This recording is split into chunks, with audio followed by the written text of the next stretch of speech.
Carbon levy جناب speaker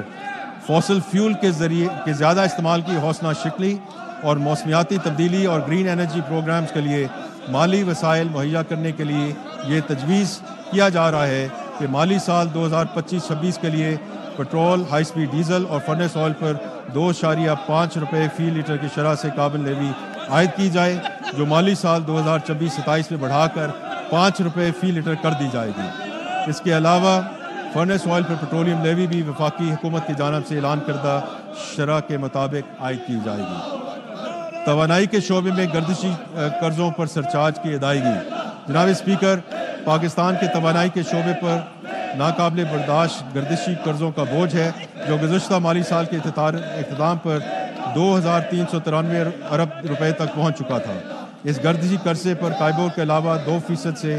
5.4% تک مالیاتی چارجز عائد ہوتے ہیں اور مالی سال 2025 میں اس کی متوقع لاگت 454 ارب روپے تک پہنچنے کا اندیشہ ہے۔ وفاقی حکومت کا ارادہ ہے کہ موجودہ مہنگی قرضوں کی ری فنانسنگ سستے اور شریعت کے مطابق بینک فنانسنگ کے ذریعے کی جائے اور اس طرح موجودہ قرض کی ادائیگی کے لیے ڈیٹ سروسنگ سرچارج کو صرف منافع یا مارک اپ کے لیے نہیں بلکہ اصل قرض کی ادائیگی کے لیے بھی استعمال کیا جائے۔ اس منصوبے کو عملی جامہ پہنانے کے لیے نیپرا ایکٹ میں ایک ترمیم تجویز کی جا رہی ہے، جس سے وفاقی حکومت کو ڈی ایس ایس پر 10% سرچارج ادا کرنے کی پابندی کو کیس ٹو کیس بنیاد پر مخصوص مدت اور مقصد کے لیے بڑھانے کا اختیار حاصل ہو جائے گا۔ جناب اسپیکر 2 اور 3 پہیوں والی الیکٹرک گاڑیوں کے استعمال کو فروغ دینے کے لیے حکومت پاکستان نے نئی انرجی وہیکل پالیسی تیار کی ہے۔ اس پالیسی کا مقصد پیٹرول اور ڈیزل پر چلنے والی گاڑیوں کے بجائے الیکٹرک گاڑیوں کو ترجیح دینا ہے تاکہ ہم ماحول کو آلودگی سے بچایا جا سکے۔ اس پالیسی کے تحت گاڑیوں کی تیاری اور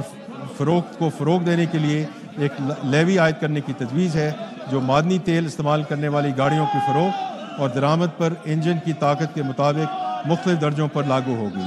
یہ پالیسی نہ صرف پاکستان میں ماحولیاتی آلودگی کو کم کرنے میں مددگار ثابت ہوگی بلکہ ہمارے معدنی تیل کی درآمد پر انحصار کو بھی کم کرے گی۔